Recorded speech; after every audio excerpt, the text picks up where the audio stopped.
Wait a second. You eat cardboard. Dress in park and stuff. Strange. Little strange. Okay, now you said something before about you people. Now, what were you talking about here? Just what are you? Not tell. Oh, not tell, huh? You, not tell. Oh, me not tell? You mean like keep a secret? Spit. Spit on word.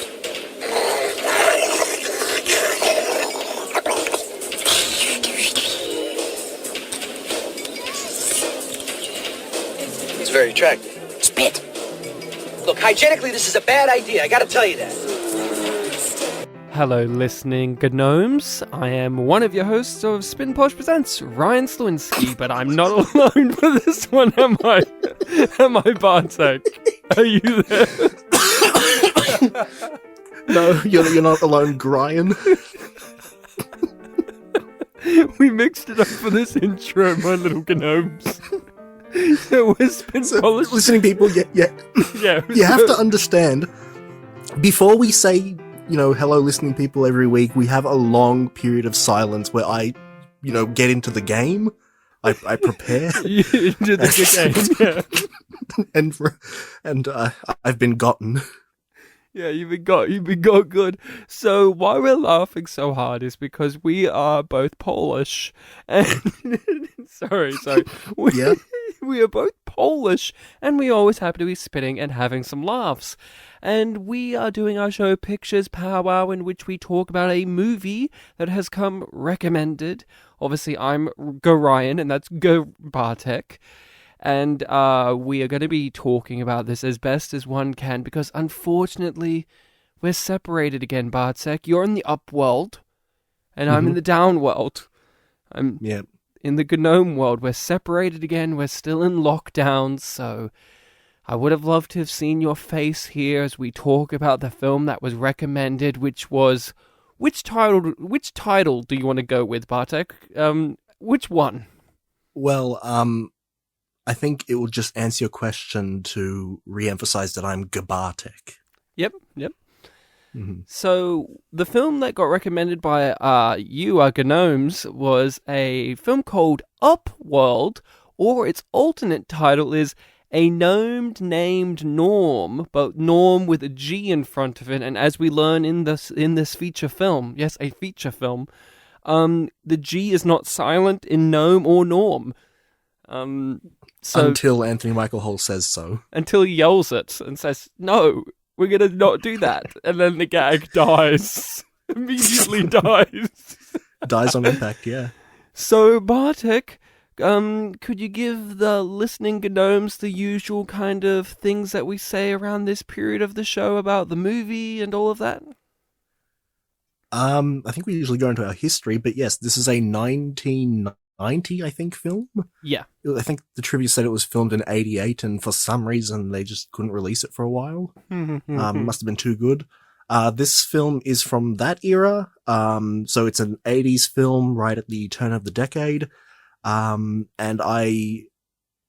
what do we usually say at this point? I thought we'd just go into our history. Well, if people have not seen this film, you should watch the movie. It is available somewhere for you to watch. I don't know where. In a sewer. Good luck. Yeah.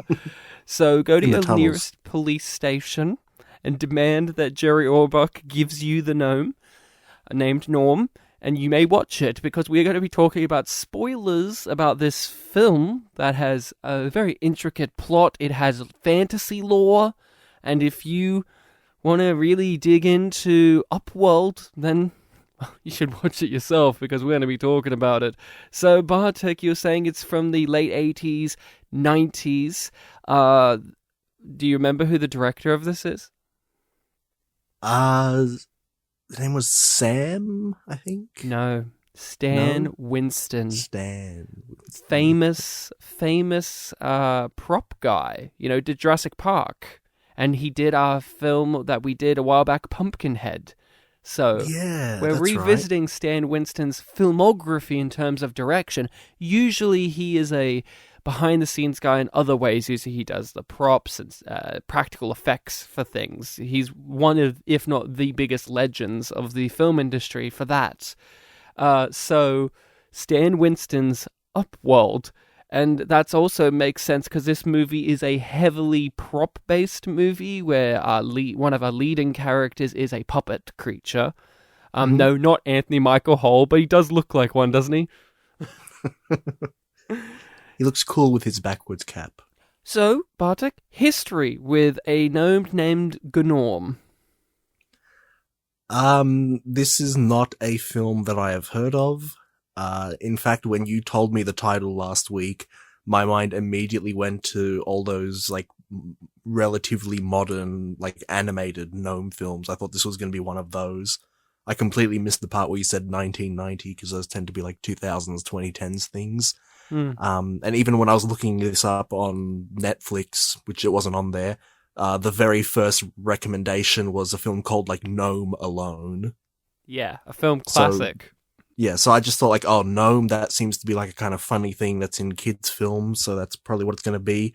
And then literally, like, 2 or 3 nights ago, I looked up the poster and I'm like, oh, this is a live-action film with people in it. Standing back-to-back on the cover. Yeah, it's a buddy cop film. Yes. So I have heard of this movie before, because I am a loser that looks up movies with actors in them, and I'm like, ooh, I like this actor. What other movies have they done? And I like the lead actress, Claudia Christian, from the television series Babylon 5. And this was right before Babylon 5. And so I knew of it because of that. But I have not seen it before, but I had learned about it and learned that it was infamously bad. It's actually got the word famous in it. Infamous. Yes, indeed. So it's a known film. It's a gnome film, yes. It's a known film.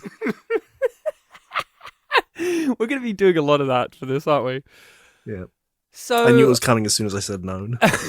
So I have not seen this before, but I was aware of it. But I wasn't fully aware of what I was going to be getting into. Like, I knew, but I didn't know until I got in there and dug around and saw it for myself. So I watched this morning, in the morning, and my first thoughts, here's my first thoughts of this movie, is I felt like I was you, Bartek, in terms of you have complained many a times over the years about certain films being too visually dark for you to comprehend things that are happening, and I look at and I react to you like, what are you talking about? It looked great on my TV while you're watching it on your little computer screen in comparison. I watched this on my big TV screen. It was a miserable grey day, so everything was dark anyway. I didn't have any lights on, and the first half hour of this movie, I could not tell what I was fucking looking at because it was at night for a good portion of it, and if not, it was dimly lit, and I could not tell what I was fucking looking at. So a bunch of the introduction of this movie was completely lost on me because I was trying to focus on what was visually happening, that I was missing things that were being told to me through the dialogue. So there may be things in our discussion of me asking you what the fuck this is because I was distracted by trying to figure out what I was fucking looking at, let alone what I was hearing. So Let alone. Let a gnome. So, what was your kind of journey with this film?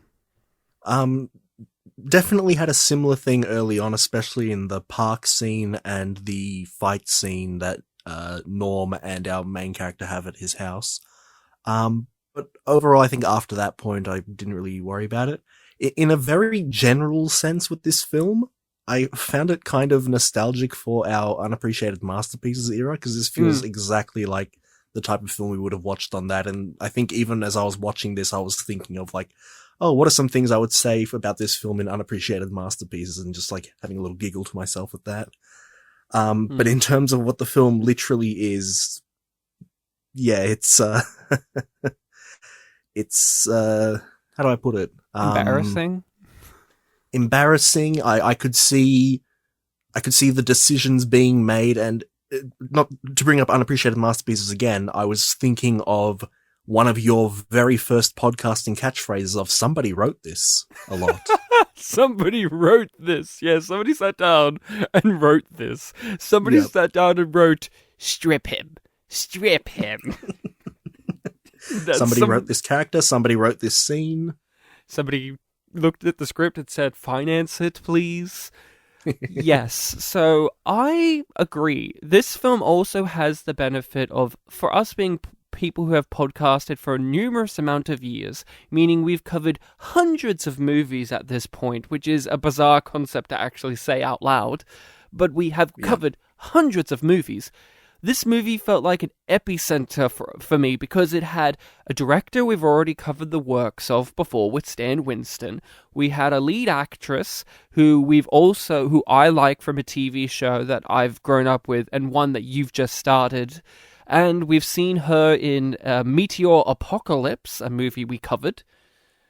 Do you remember that?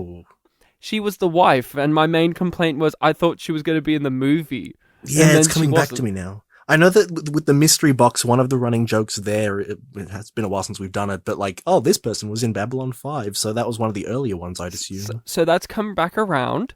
We have Anthony Michael Hall, who was in War Machine, I'm pretty sure. The Brad Pitt movie. Well, he was also in Freddy Got Fingered. Of course. How could I forget? He was brilliant in that movie.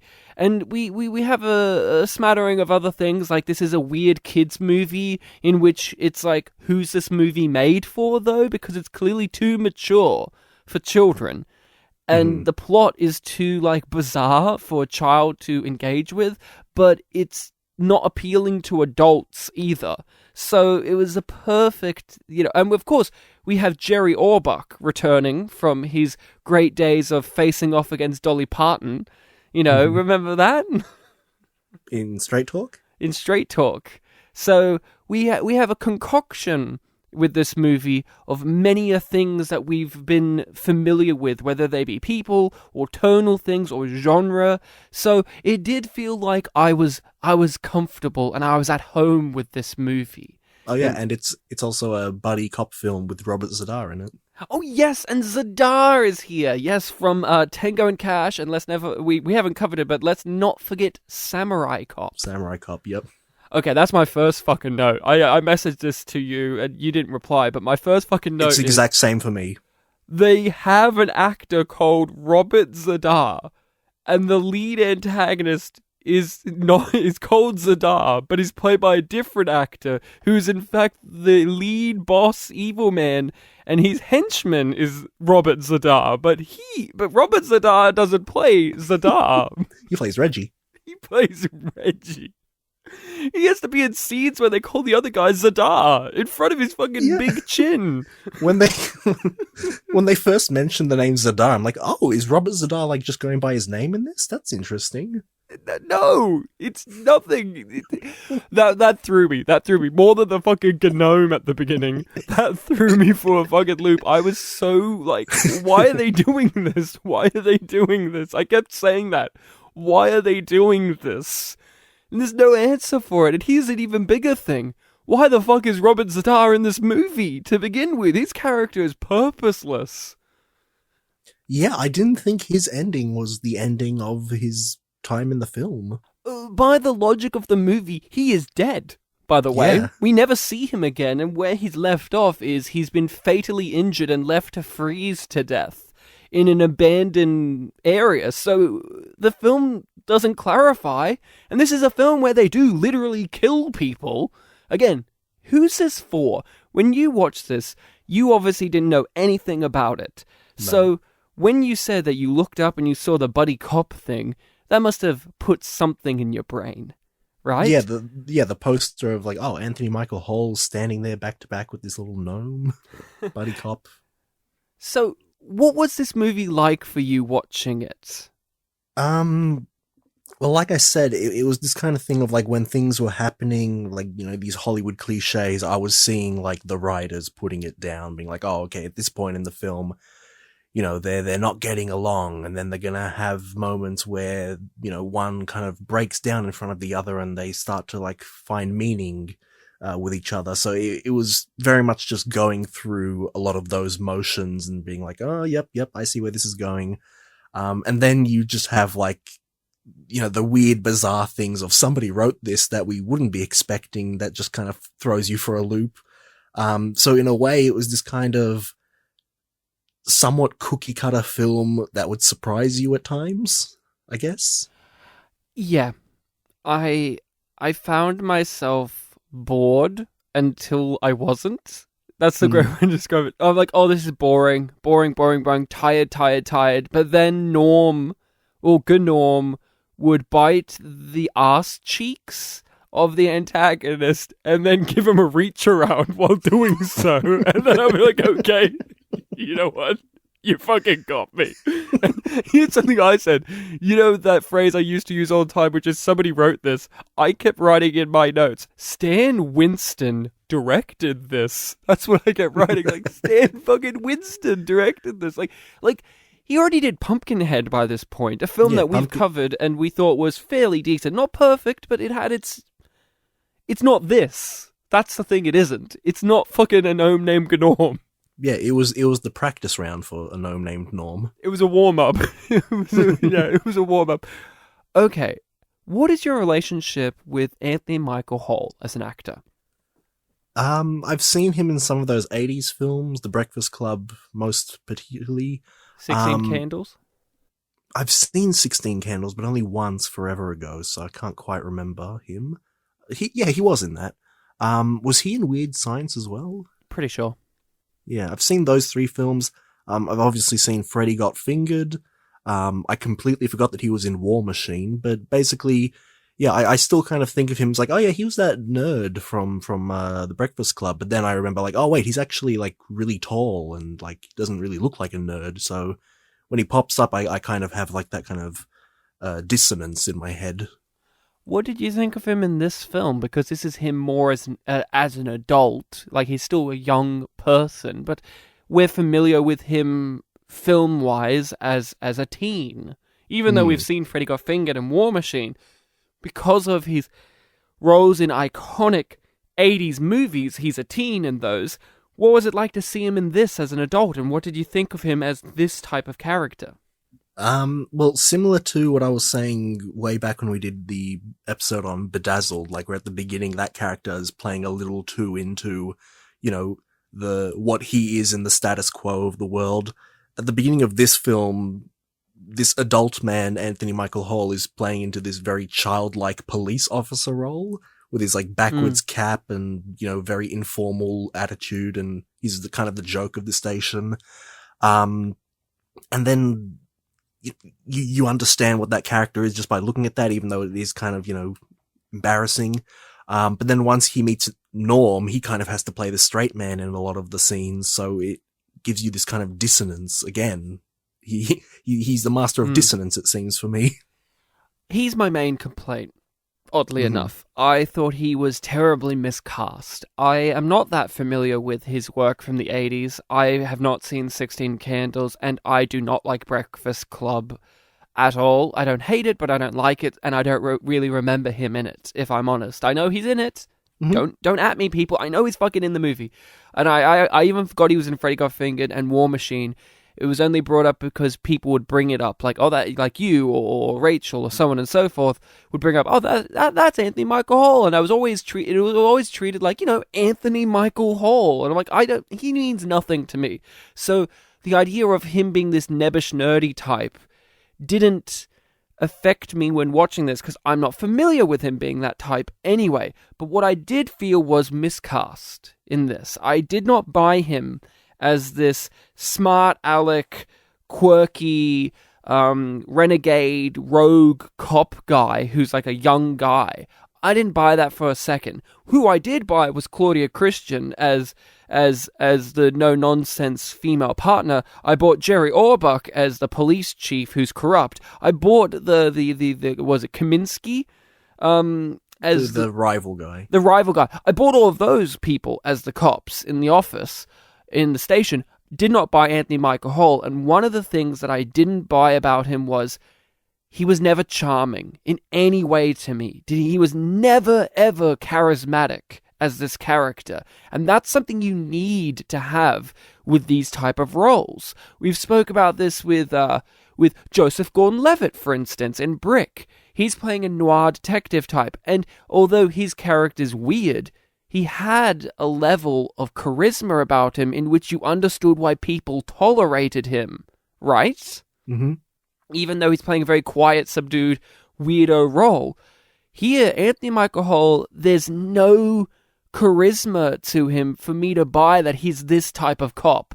All the time when I was watching in my brain, whether these are the right actors to be cast in this time period or not, I kept thinking of, what would a young Robert Downey Jr. or a young Tom Cruise do with this role? That's what I kept thinking of. Mm-hmm. Anthony Michael Hall also, acting-wise, he has one mode. Do you know what the mode is? You watched the film. Do you want to guess?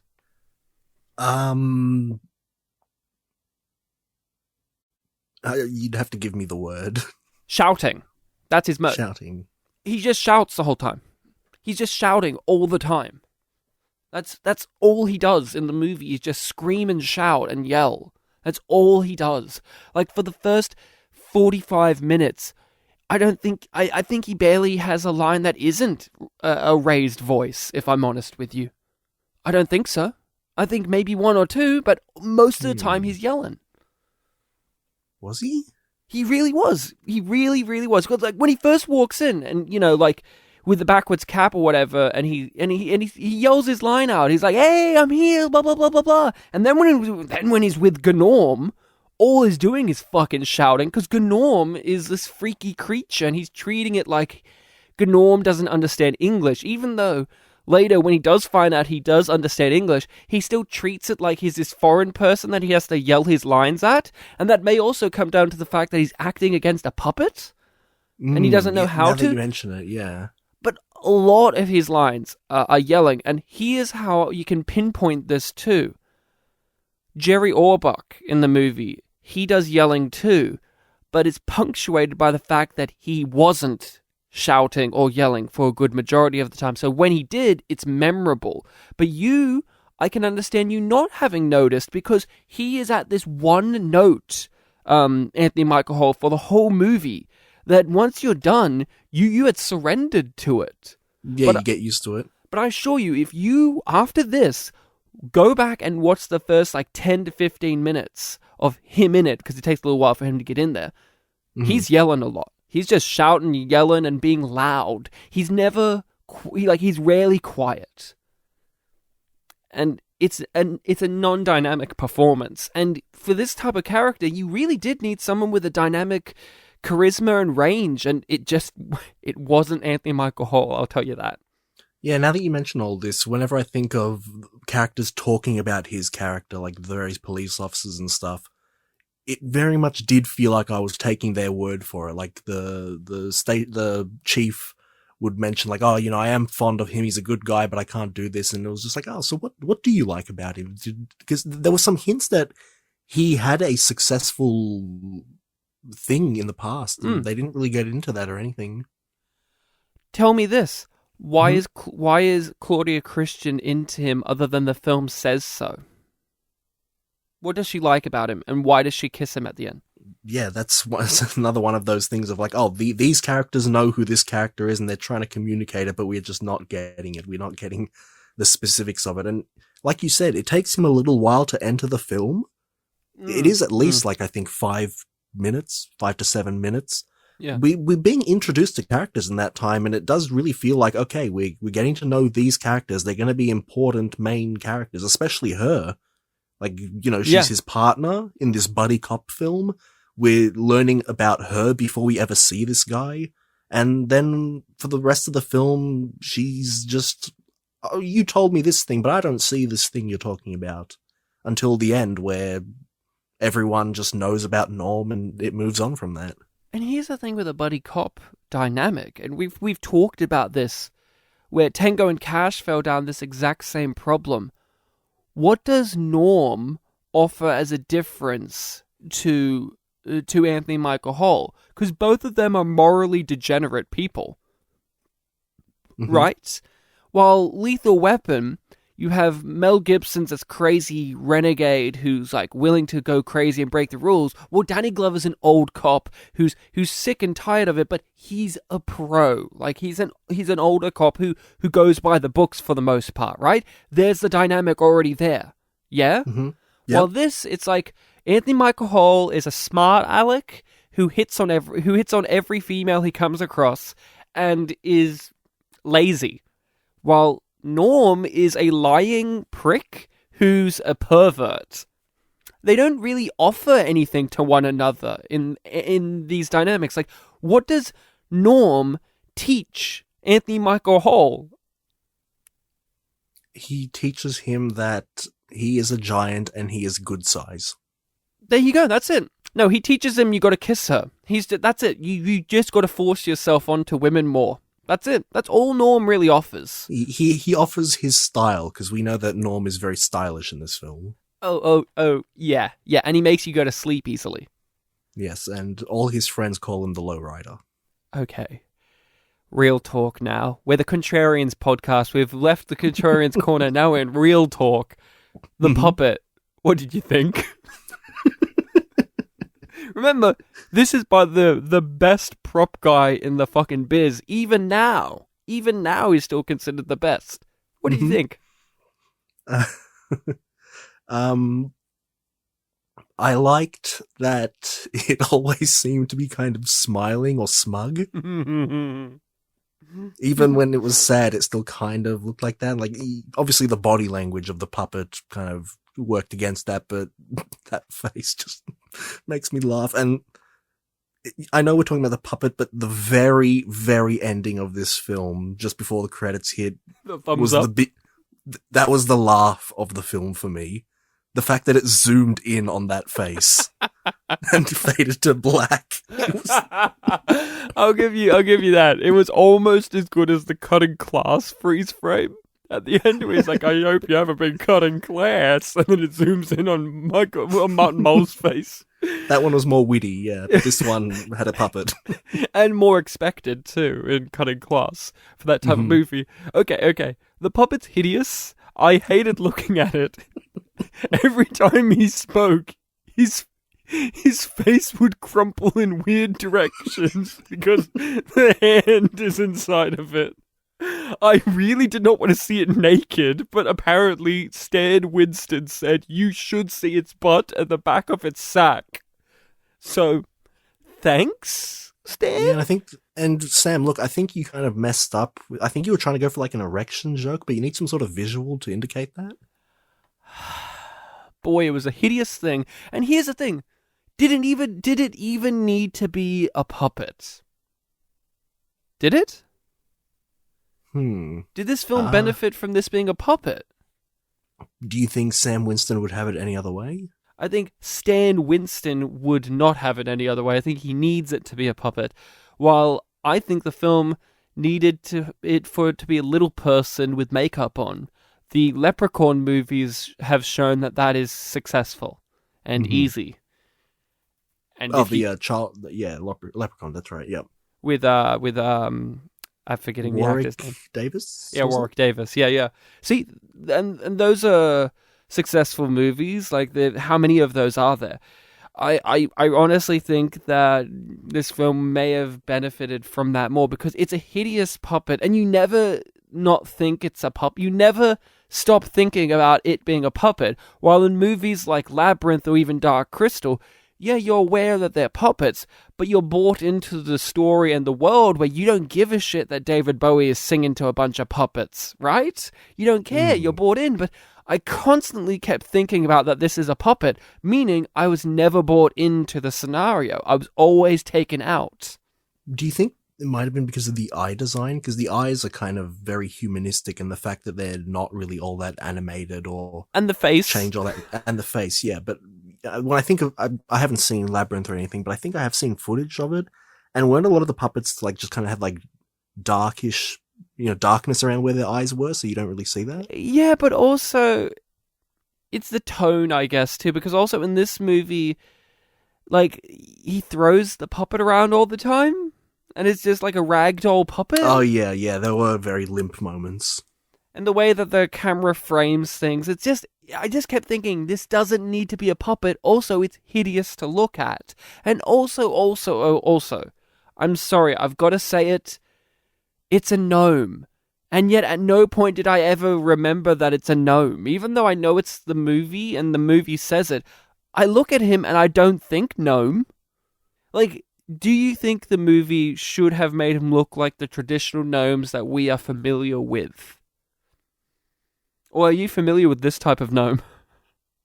Maybe they should have just given it another name. Like, it's already a fantasy, film. You can give it another name. Like, the fact that his occupation was tunneler made sense. But they have to have the gnome joke. The film was written around that one joke. Yeah, the fact that 3 of the 4 words in the title have an N sound in it, except when the film's called Upworld. Okay, let's talk about comedy writing 101.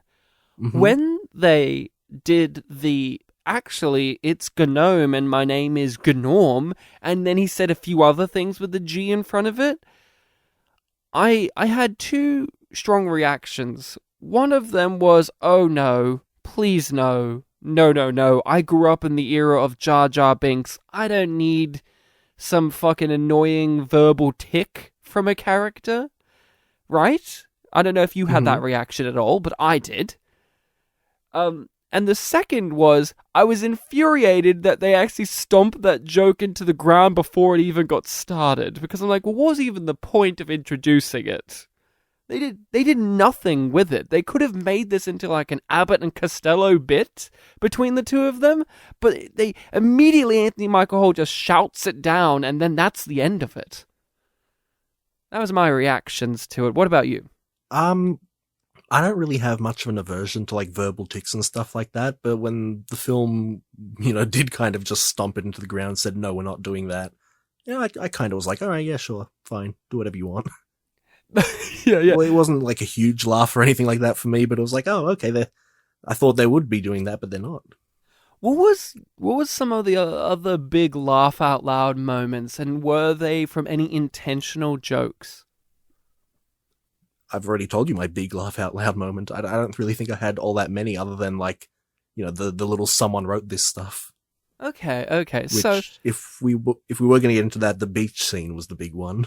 So I had a few laugh out loud moments. My most genuine one that the film intended was the mid-credits stinger joke in which we come back to the dickhead detective in the office, and he's been still waiting there because they set up in the 3rd act that Claudia Christian's character was going to be seductive towards him to bide some time, and she told him to wait there for her, and then she went on the fun hijinks, and he is left waiting there. And I did like, we cut back to him in the credits, and it's like later in the night, and the cleaning woman's there, and he's eaten all of his candies that he's been eating throughout the movie, and all the wrappers are on the ground, and the cleaning woman comes along and sweeps them up. I thought that was genuinely good.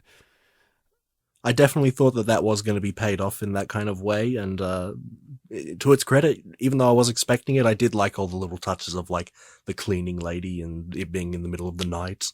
It was good. Yeah, but it was right after my big laugh, so yeah. I mean, I just didn't expect it because, again, the film just ended on the lamest, like, thumbs up freeze frame bullshit, so I didn't expect that the film and cared. zoom in, and zoom in. And the zoom. Back and to the left. So yeah, I had that. I had a genuine enjoyment out of Jerry Orbach's character throughout the whole movie. He made me laugh quite a lot, whether it was intentional or not. Just, I really like the bit in which Anthony Michael Hall is getting the suitcase from underneath the, what's that thing called again? The spinny thing? In the park. Carousel? The little carousel thing, I guess. And Jerry Orbach just crushes his hand and makes the remark about, you called me an old blah blah blah. Well, fuck you, basically. Just like beats the shit out of him. It just amused me so much that Jerry Orbach was like this physical threat that they had to overcome. Yeah. It's like, we can't handle Jerry Orbach's physical strength. Yeah, we've taken care of Zadar and Zadar, but not this guy. Yeah. Robert Zadar in a previous movie we've covered could beat up Stallone and Kurt Russell, but in this he cannot even handle a fucking gnome. So... Well, he was welcoming the piggyback ride though. Oh, that was a genuine gag too that I really loved. Is that Robert Zadar's character had an infatuation for children, and that led to his demise. That was like such a weird beat, and what made it funny was how forced it was in the script. Like they needed to get to the things that they wanted, so they just made that happen, and it was very amusing to me. Just Robert Zadar genuinely acting like he loves this deformed creature in front of him was actually endearing to me, and I kind of wish that he was the lead of the movie. Yeah, it was a really cute moment. It was stupid but cute. Another moment that made me laugh, but out of pure shock, was when Anthony Michael Hall was racist for a whole scene by going ching chong at a Chinese person for the whole scene. That was very impressive. I wasn't expecting that. You remember that moment?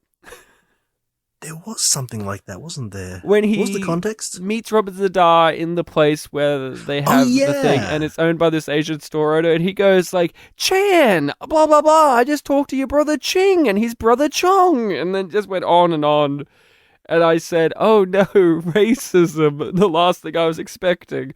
That was before we got the strip scene.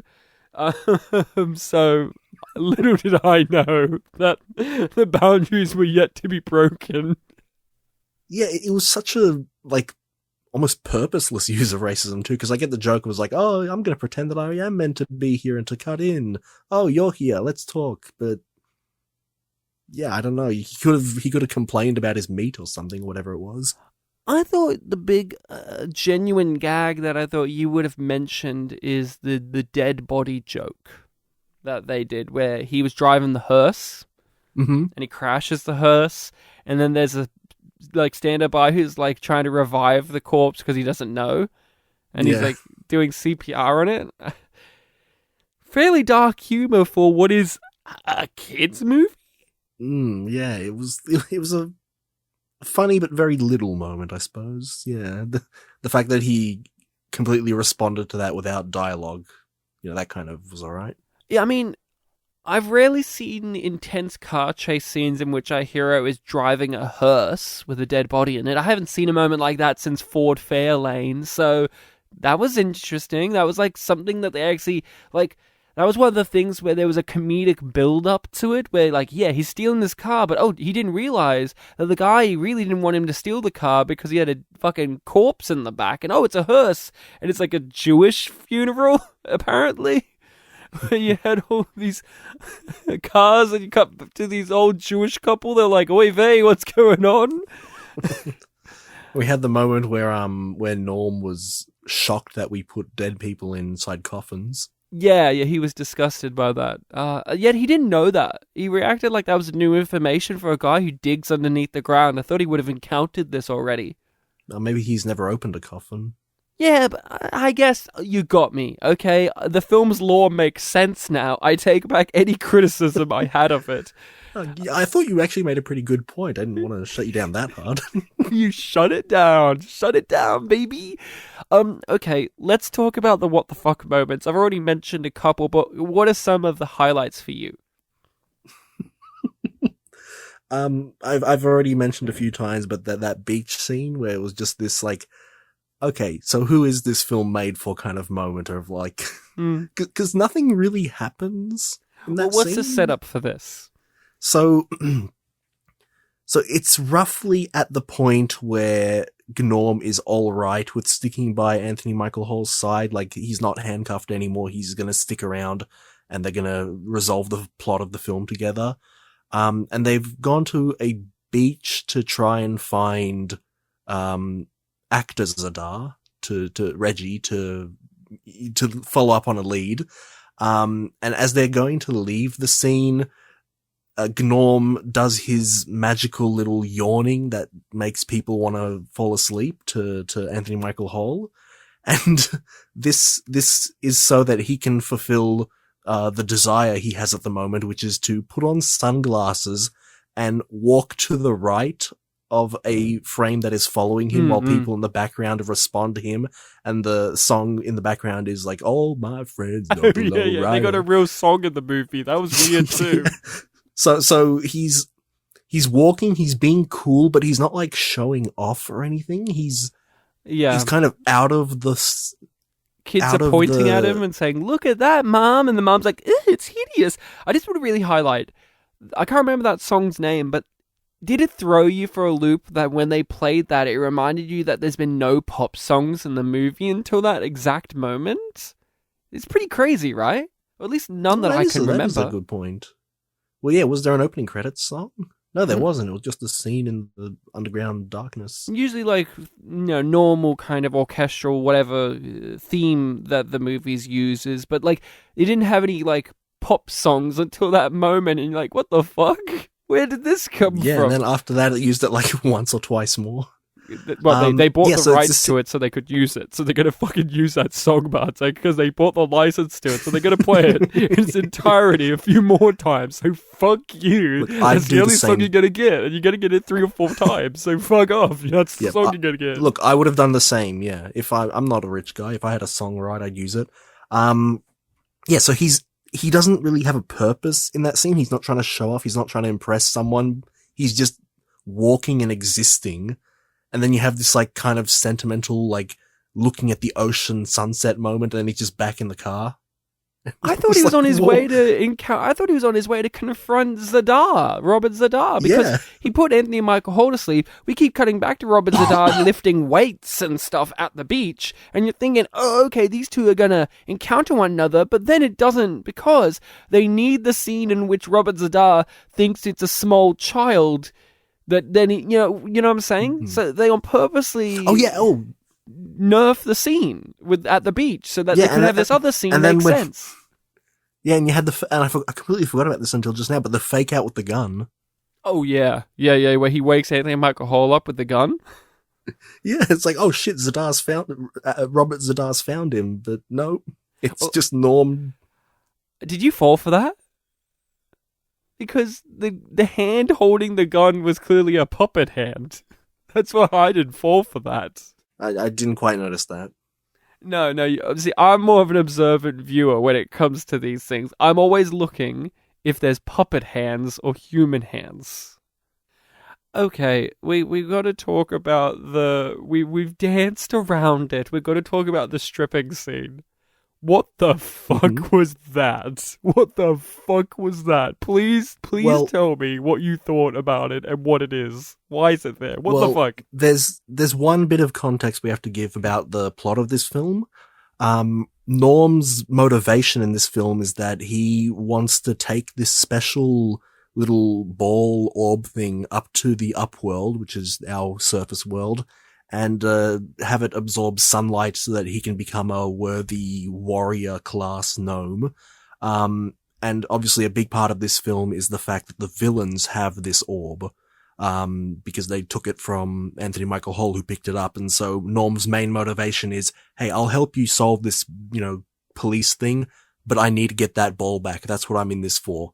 And in this particular strip club scene, the person who currently has the orb, who isn't very far away from our main characters, is running away. Have I got that right so far? Well, what I meant by strip scene is I meant when the police have captured Norm and they decide, let's strip him of all of his clothes. Mm-hmm. That scene is what I meant. Right, the follow-up to the strip scene. But before we actually get to that, you raised an interesting point, which is Norm has motivations, but what you said is far more charitable of a motivation. His real motivation is he wants pussy, and to get pussy, he needs this ball, and that's his motives. Yeah. Noble, some may say. We don't even get to see this female gnome because they could not make the puppet, probably. Could you imagine how hideous this female gnome would be? They'd have long hair. We've only got one gnome puppet in this film. We've only got one gnome puppet in this film, and we can't even see him doing the special thing he does where he turns into Diglett and digs into the ground and goes around. Diglett, yeah. I hated Norm as well. I just want to get that off my chest. I fucking hated this guy. Oh, and he's fucking voiced by Rob Paulsen as well. Fucking hell, right? He's voiced by one of the big voice actors in the fucking industry too. Pinky from Pinky and the Brain. Jesus Christ. It said that multiple people played him. Did that just mean the puppeteers? The puppeteers and the Right. little people inside of it. But Rob Paulsen was the voice. So there you go. He got to be the guy who got to do the voice work and annoy the fuck out of me. So that was something. Let's talk about how the police capture Norm because of reasons. That's a thing. Why the fuck do they even capture him? Why does Jerry Orbach even care about this guy? Just let him go. Because, Ryan, did you not hear Anthony Michael Hall's speech? When humans naturally find something as weird as Norm, they just have to experiment and find out about him. But that's not what Jerry Orbach doesn't give a shit about that. He just wants the money. Well, he does, yes, but the rest of the police who are trying to, like, inject him and look at his dick and stuff. Then why? But he's the reason that Norm gets arrested, and he makes a big deal. Take that thing in, and he has a whole thing about freaks, and he has that line where the guy's like, "Should we get him a lawyer? What does he need a lawyer for? He's a freak." Which is a great thing. I want that on my tombstone. What did he need a lawyer for? He's a freak. I'm sure that would hold up in court. Yeah, I'm sure your wife would love to share a grave with you with that. In my mausoleum. So, yeah, Jerry Orbach and Claudia Christian and the other cop guy, they were like one type of movie, but it wasn't this movie. You know what I'm talking about? Like, they were in like a completely different film. And then this film came along and said, no, you're in this type of movie now. And seeing Jerry Orbach threaten a puppet, but he's acting like it's real, was very, very amusing. And seeing him be like, take him away, boys. And then the sleazy cop guy in the office with the Polish last name being like, now let's strip him. And he kept saying it like that. Why did he keep saying it like that? Did he want to see his little dick?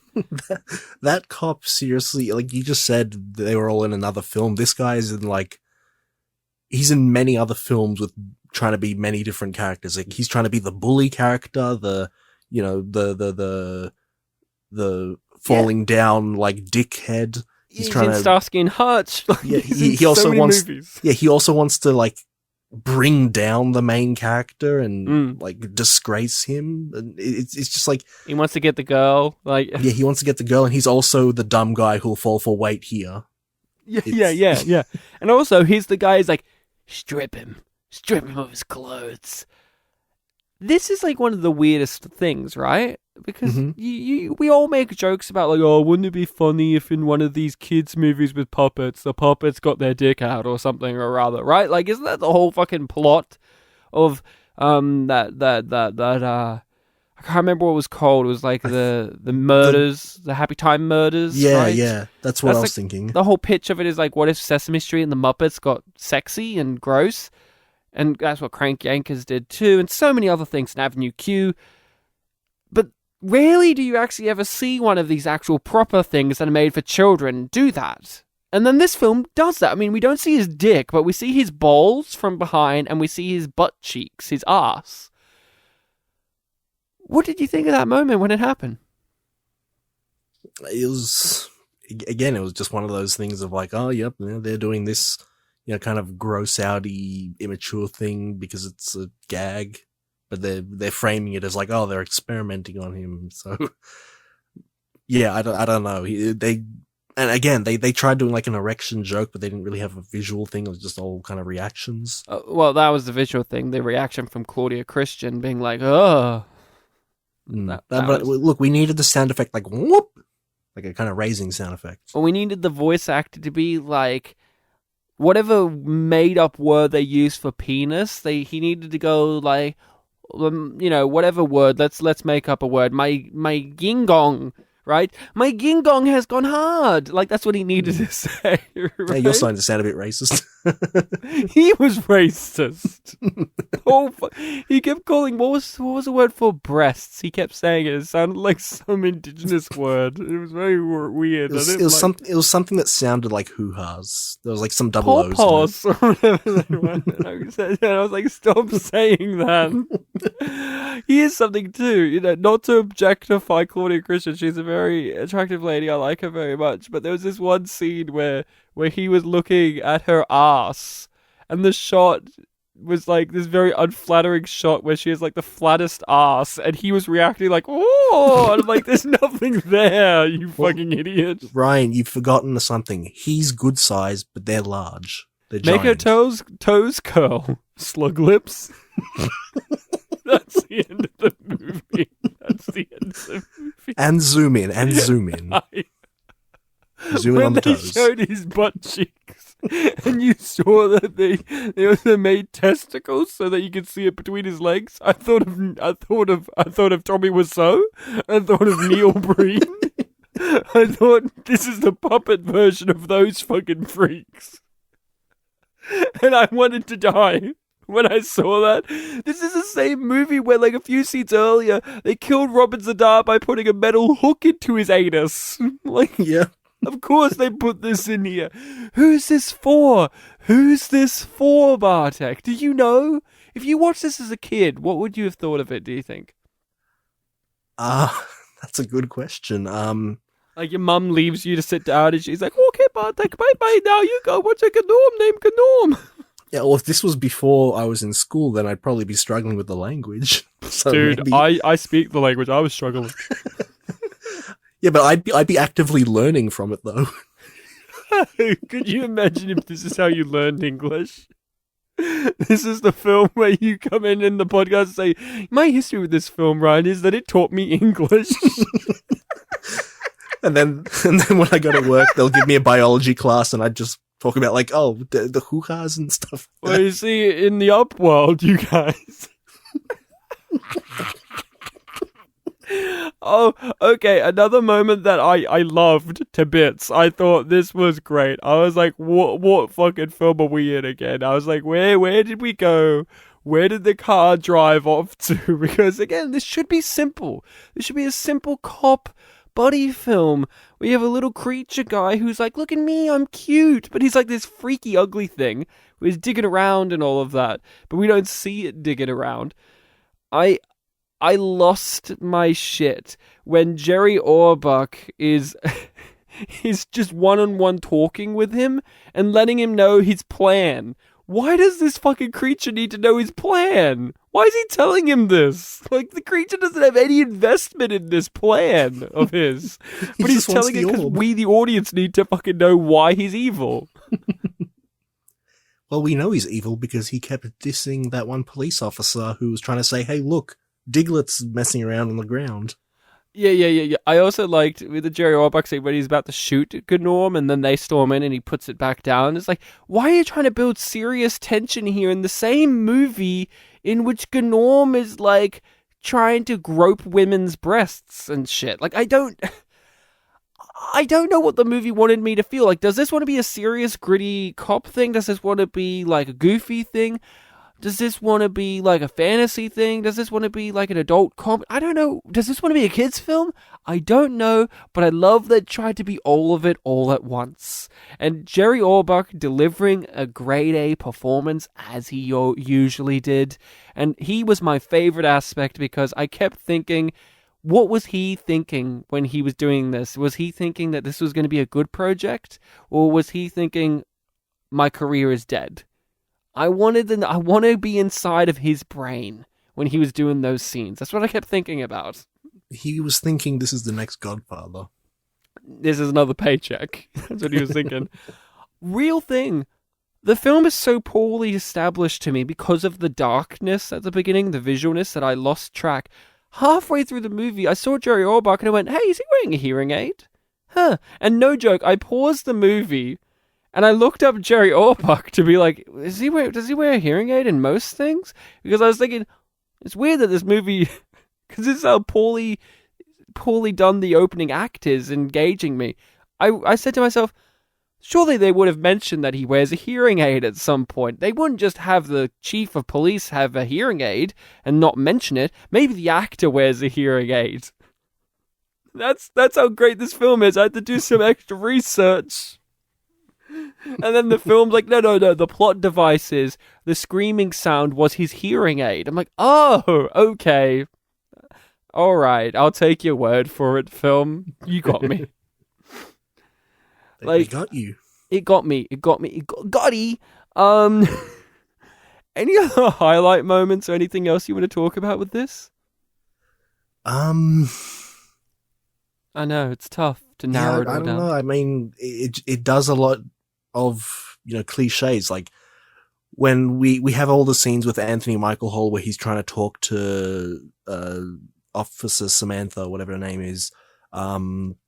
Ivanova from Babylon 5, yeah. Ivanova from Babylon 5, about how, I've got this witness, he's a small guy, and, like, every time she tries to look, he's not there, and it's just this thing of, like, every single time Anthony Michael Hall tries to explain, he always says it in a, way that makes him sound crazy, and it just feels so, written and, like, specifically to make him sound like that when there's so many things going through my head being like, explain it this way.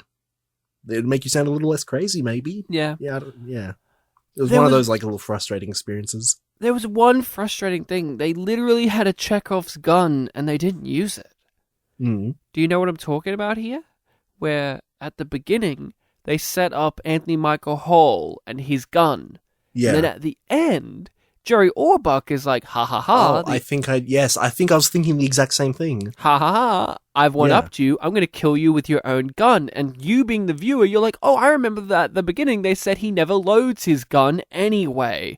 But Jerry Orbach wouldn't know that because Jerry Orbach thinks that he would. And then you would have Jerry Orbach tries to shoot and it doesn't work. And he's like, what the fuck? And then they get to jump on him. But instead, he's like, I'm going to kill you with your own gun. And then Claudia Christian comes in and just smacks him in the back of the head. Only for him to fall down, her talk, and then him to get back up again, smack her down, smack Anthony Michael Hall down, just so that Gnorm can come in and beat the fuck out of Jerry Orbach. I'm like, what was that? What was that? Did that annoy you too? Did I misunderstand the setup? It threw me off, yeah. I don't know, does she have a line in response to that? It's like, why do I always have to smack you in the back of the head? Like, maybe that would have made it a bit more, made more sense, but no. No. It was called poor payoffs. No payoffs. Better than, fucking hell. Like, I think that's it. I think that's like my final major note. Oh, did anyone in this film, of our main players, come out of this film unscathed from the embarrassment to you? Like, was there any character that you went, they managed to survive the cringe or awkward or embarrassing moments? Was there anyone? In terms of the characters? Yeah, or actors. Like, because I was thinking, like, I wrote in my notes, you know what? I was expecting them to do a lot worse with Claudia Christian's character. Like, I thought they were going to do... And then the final, 10 minutes of the movie was like, oh, Ryan, you fucking idiot. You thought she was going to be a strong, independent woman? No, she's going to become the sex object at the end. I'm like, oh, okay. Nobody comes out unscathed then, because she was, literally the one I had. I was like, you know what? She's not as embarrassing in this. But then they just degraded her at the end. It was like, okay. All right, that was it. But I was wondering if you had that in your mind at all, or if you wanted to think about it, because it's one of those things that I think about with these movies, right? Where you're thinking, when they fail on this level, it's usually like everyone is a casualty, but every now and then you have somewhere there's someone whose character or performance comes across unscathed from the terribleness of the project. Like, when we did Tango and Cash, we had a few people that we mentioned that came out relatively okay, like Clint Howard. But in this, I don't think anyone did. I think Rob Paulson slept like a baby because he wasn't physically in it. No, but I know he was the voice of Gnorm, which is the biggest offense. Where's it's also the safest his acting highlights reel? Where's that in his show reel? I haven't looked it up. It Rob, might be.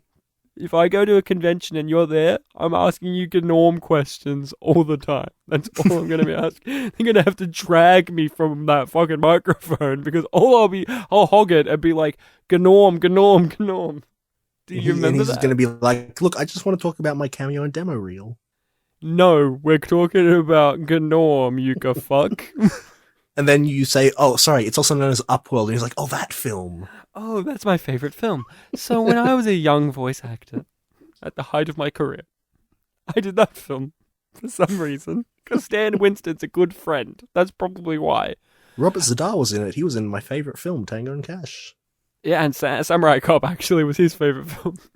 Well, that was a few years later. Yeah, you're right. You got me. But it was filmed in the 80s. No, Pumpkinhead led to this, and this led to Samurai Cop.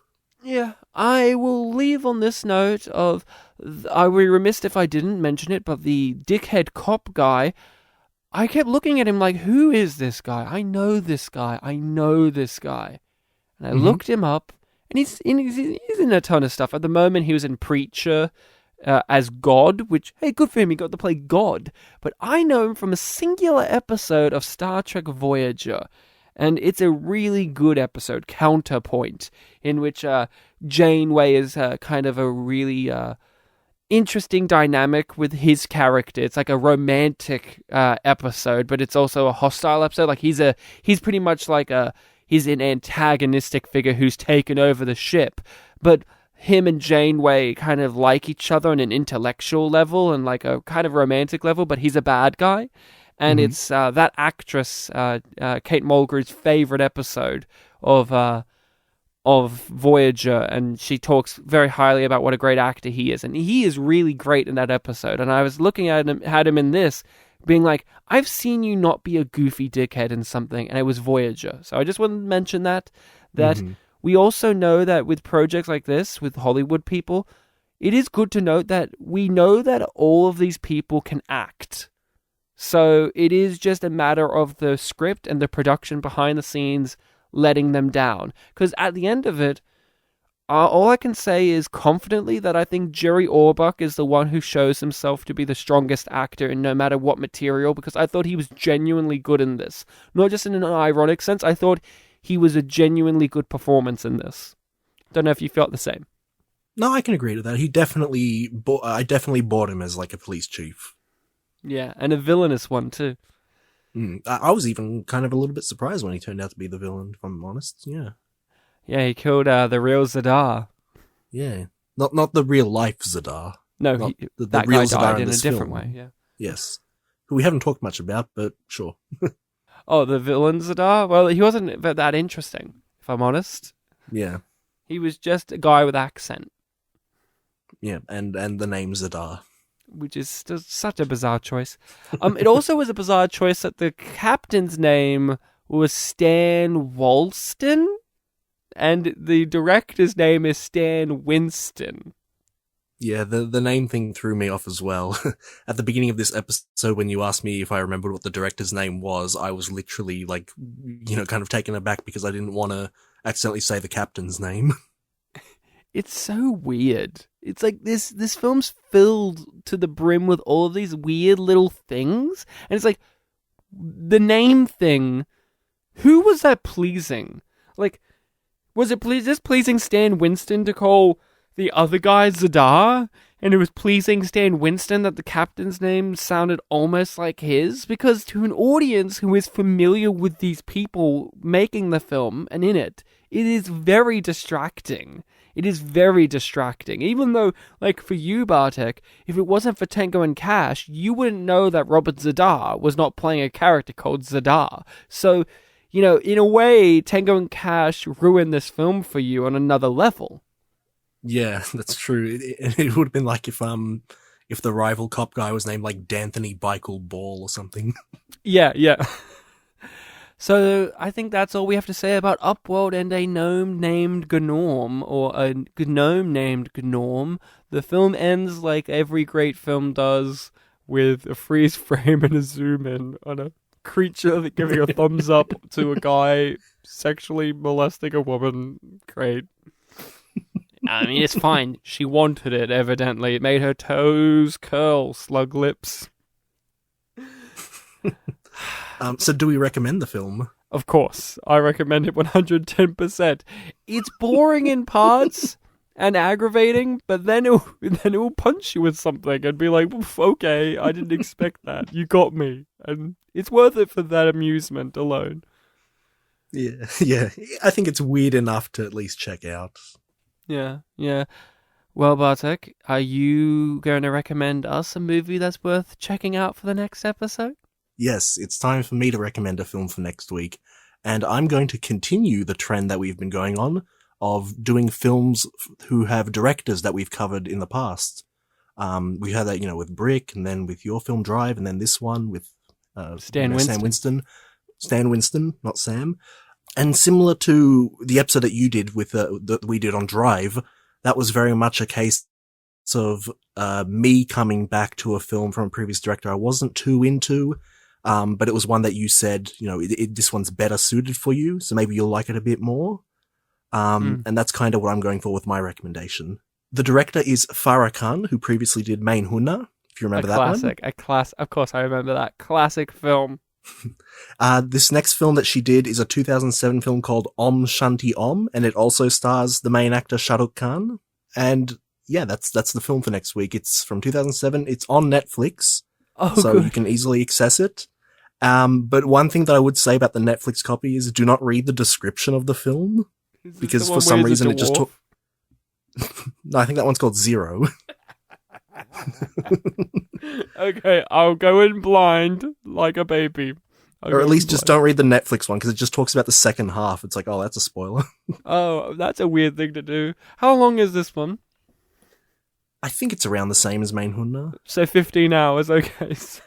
16, come on, be fair. Okay, it's a Bollywood film. That's just the first half. Yeah, but I genuinely think, you've had some complaints in the two previous Bollywood films that I've recommended. I think this one does address some from both of those episodes, so hopefully it'll be a good one for you. It better have a lot of dancing. It does. Fuck yes. Okay. And it looks a lot better than Main Hunna as well. Okay, so that's it, people. We are going to be finishing up this episode before our internet breaks apart and we are unable to record together any further, because this is what it's like to record sessions during the lockdown. Bartek, a pleasure as always talking films with you, even when the world is falling apart. Our Upworld is in fact going down. Yeah.